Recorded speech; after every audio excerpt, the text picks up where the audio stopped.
ہر چیز کے بڑے بڑے اصول لیٹ ڈاؤن کیے، سچ بولنے کے لیے کہا ہے کہ سچ بولو، اور قرآن کے اوپر سب سے پہلے الف لام میم ذالک الکتاب لا ریب فیہ، کہ اللہ شروع اس بات سے کرتا ہے کہ اس کتاب میں جھوٹ نہیں، لوگوں نبیوں پر ایمان لاؤ، آخرت پر ایمان لاؤ، تقوی خدا خوفی کرو، اور پھر اس کے بعد وہ بھی کرتا ہے جو میں آپ سے اگر موقع ملا تو اس پہ وضاحت کرتا ہوں۔ اللہ پہلے ہی فرما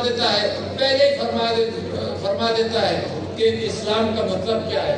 وہ کہتا ہے مال و دولت کا ذکر بھی نہیں کرتا، وہ کہتا ہے مما رزقناہم ينفقون، کہ جو تمہیں رزق دیا ہے وہ شیئر کرو۔ مال و دولت تو بات کی بات ہے، یہ تکلیف جو ہے انسانوں کے حوالے سے میرے نبی نے نبوت سے پہلے یہی تکلیف پالی، یہ ہے اسلام۔ اگر کچھ لوگ یہ سمجھتے ہیں کہ اسلام کے معنی صوم و صلاۃ تو اللہ بھی فرماتا ہے، مگر صوم و صلاۃ اللہ کی تعریف یہ ذرہ ذرہ کرتا ہے، اللہ کو کوئی تعریف کرنے کے لیے انسان پیدا کرنے کی ضرورت نہیں تھی، ذرہ ذرہ تعریف کرتا ہے۔ تو یہ جو قرآن یہ تعلیمات آئی یہ صرف اس لیے آئی کہ میں اچھا سلوک کروں، آپ کے ساتھ اچھا سلوک کروں، ماں بہنوں کے ساتھ، رشتہ داروں میں، وراثت میں، دوستوں کے ساتھ، اپنے ملک کے ساتھ۔ یور ہول، آپ کا سارا مذہب اس کے اندر پنہا ہے۔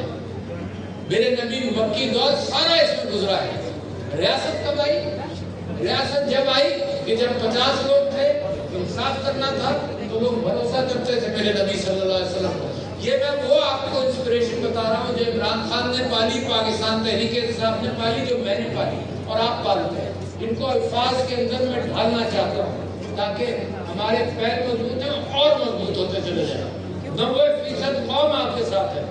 یہ جو لوٹ مار کا طبقہ ہے، یہ جو ایلیٹ کیپچر ہے، یہ آپ کی مخالفت کرتا ہے۔ عمران خان جب 2011 میں کہتا تھا جب ایک سیٹ بھی نہیں تھی کہ یہ سب لوگ ہمارے خلاف اکٹھا ہو جائیں گے، کسی کو یقین نہیں آتا تھا، مگر آج تماشا دیکھ لیا، سارا کرپٹ مافیا اکٹھا ہے، سارا جس نے بدماشی کے ساتھ، حرام خوری کے ساتھ معاشرے کے اندر مال و دولت بنائی ہے، وہ سب آپ کے خلاف۔ کبھی اس کی جو حکومت ہے اس کو اٹھایا گیا دنیا کے خلاف، خان کے خلاف۔ پھر میں آپ سے کہتا ہوں پھر قانون کہاں بنا؟ یہ ریاست کا قانون بنا جب میرے نبی صلی اللہ علیہ وسلم مدینہ گئے اور نمبر بڑھنے لگے تو انہوں نے کہا تم یہ کام کرو، تم یہ کام کرو، اصول موجود ہے کی بنیاد ہمدردی پر، عورتوں کی وراثت پر، پسے ہوئے طبقے کے ساتھ رہنا، بوڑھوں کا خیال کرنا، یہ جو اسپرٹ ہے آج آپ غزہ میں دیکھتے ہیں پامال ہوتی بھی، پاکستان میں پامال ہوتی، عورتوں کو کس طرح سے کیا گیا۔ میں جتنے سے ملا ہوں ان کے خاندان سے ملا ہوں، ایک گھر کی کہانی، اور مجھے تو آج گجرانوالہ آ کر یہ خیال آیا کہ اگر لاہور کے آپ میوزیم میں جائیں تو ایک پاکستانی خاتون کا، لڑکی کا نام آپ نے سنا ہوگا، شرمین عبید چنوئی۔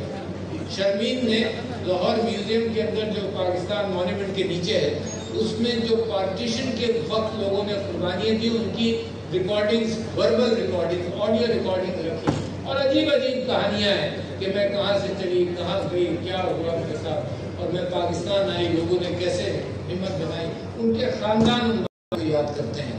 تو میں جہاں جہاں گیا ہر گھر کی کہانی ہے۔ ایک گھر کی کہانی یہ تھی اور بزرگوں، ایک گھر کی کہانی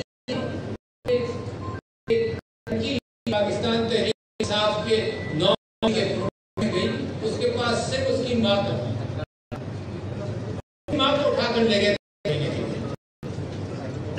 ماں کو اور ماں کہتی ہے میں تو ووٹر، میں بتاؤں تبدیلی کیا آئی، اس کی ماں کہتی ہے میں تو ووٹر تھی، اب میں عمران خان کے لیے جانے کے لیے کھڑی ہوں۔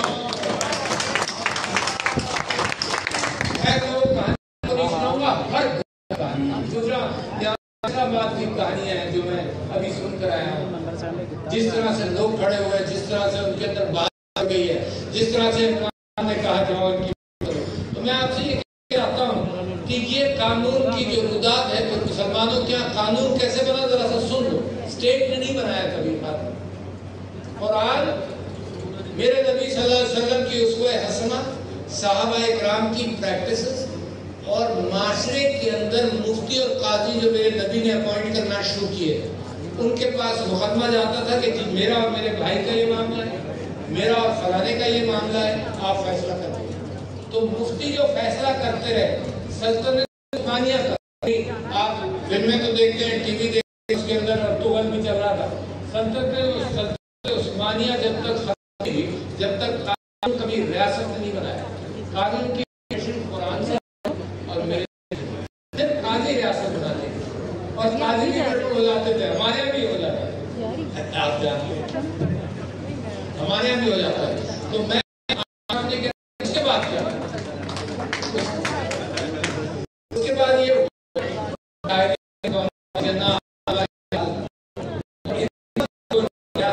جو کوشش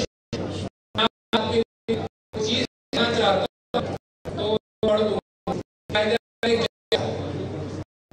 عمران خان کہہ کہ جماعت کا رپورٹ لوگوں کو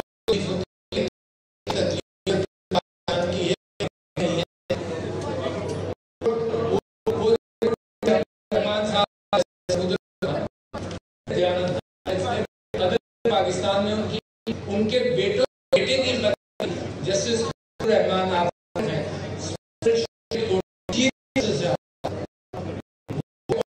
ہزاروں گواہی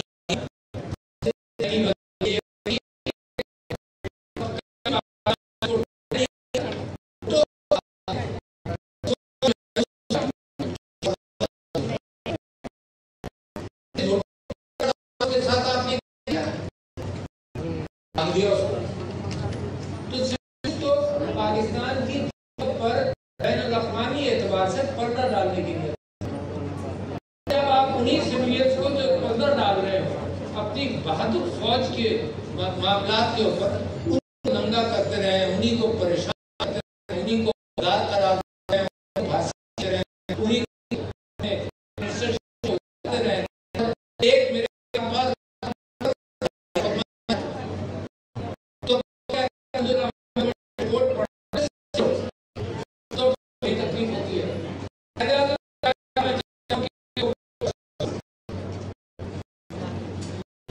جناب غائب ہو گئے، تلاش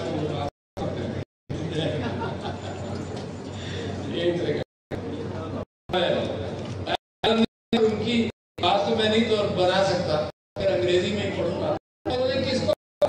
انہوں نے تقریر میں کہا آرمی اسٹاف کالج کوئٹہ میں، اور کس تاریخ کو کہا 14 جون 1948 کو کہا۔ ان کو بھی کچھ اندازہ ہو رہا ہوگا نا کہ ہو رہا ہے، تو انہوں نے کہا I want you to remember، بڑے زور سے کہا جاتا ہے I want you to remember that the executive authority flows from the head of the government of Pakistan who is and therefore any command or order، دیکھو حکم دیتے ہیں، کس کو کہہ رہے ہیں؟ فوج کو کہہ رہے ہیں، کس کو کہہ رہے ہیں؟ کمانڈر ان چیف کو کہہ رہے ہیں۔ جتنے آئے بات وہاں موجود تھے، سنا انہوں نے کہا and therefore any command or order that may come to you cannot come without the sanction of the executive political head of the country۔ پھر کہتے ہیں this is the legal position، do not forget۔ یہ قائد اعظم کہہ رہے ہیں مقدمہ نہیں بن سکتا ہے اس کے اوپر۔ This is the legal position، do not forget that the armed forces are the servants of the people۔ You cannot make national policy। We the civilians who decide these issues, and it is your duty to carry out these tasks with which you have been entrusted۔ یہ قائد اعظم، یہ ہے بنیاد پاکستان کی۔ اچھا دوسری بنیاد کا کیا ذکر ہے؟ آبجیکٹو ریزولوشن میں وہ کہانی آگے کہ اسلام is the first بنیاد، اور پھر اس کے بعد تم آپس میں رہنے کے طریقے کار طے کرو۔ تو لہٰذا میں آپ اوپرا کی تعریف کرنا چاہتا ہوں، یہ جو ہماری کوشش ہے رول آف لا کی، یہ نئی نہیں ہے، اس میں بڑی قربانی کی گئی ہے، مگر یہ رول آف لا کی جستجو انسان 5-6 ہزار سال سے ہے، مائٹ کو ظلم اور زیادتی کے کھڑا ہے، اور ہم بھی آج کھڑے ہیں۔ اور اتفاق ایسا ہے کہ اس کے خلاف فیصلے ہوتے رہتے ہیں، اس کے خلاف سب کچھ ہوتا رہتا ہے. اور یہ جو آج کہا جاتا ہے یہ میرا پرائم منسٹر کمال ہے. میرے ملک کے اعتبار سے دنیا کو کہہ رہا ہے اچھا نہیں ہے, یہاں ہمارے جمہوریت نہیں ہے, اور وہ جسٹیفائی کر رہا ہے بجائے اس کے شرطہ ہو. وہ کہتا ہے کہ یہ ہائیبریڈ حکومت ہے, ہمارے جمہوریت نہیں ہے. اور کیوں ہائیبریڈ حکومت ہے؟ ٹائم لگے گا. تو میں آپ کو سنانا چاہتا ہوں کہ یہ کون ٹائم لگوا رہا ہے. اسکندر مرزا نے اکتوبر 1958 کو اپنی تقریر میں کہا, اسکندر مرزا نے جب شروع کے یوزرپرز میں سے ہیں ایوب خان کے ساتھ مل کر, اس نے کیا کہا, اور یہ خواجہ نام یہ نہیں یاد رہا جس نے کتاب لکھی ہے, خاور میدی نے اسکندر مرزا کی کتاب لکھی ہے, اس میں وہ کوٹ کیا. اسکندر مرزا صاحب فرماتے ہیں کہ اس میں جمہوریت نہیں کر سکتے اس لیے کہ یہ ان پڑھ ہے. تو آپ کے ساتھ میرے بھائی ساری ایلیٹ نے یہ اہتمام کیا, ہم میں سے اکثر پڑھ رہا ہے کیونکہ ملک وہیں سے چل رہا ہے نا. آپ کی سمجھ میں نہیں جمہوریت, آپ کو اپنے حقوق کی پہچان. اور میں کہتا ہوں جو انسان کی کتنی اچھا ہے, دو بچوں آپ اپنی اولاد کے اندر چھوٹے چھوٹے بچوں کو ایک دوسرے کو دیں, وہاں لڑائی.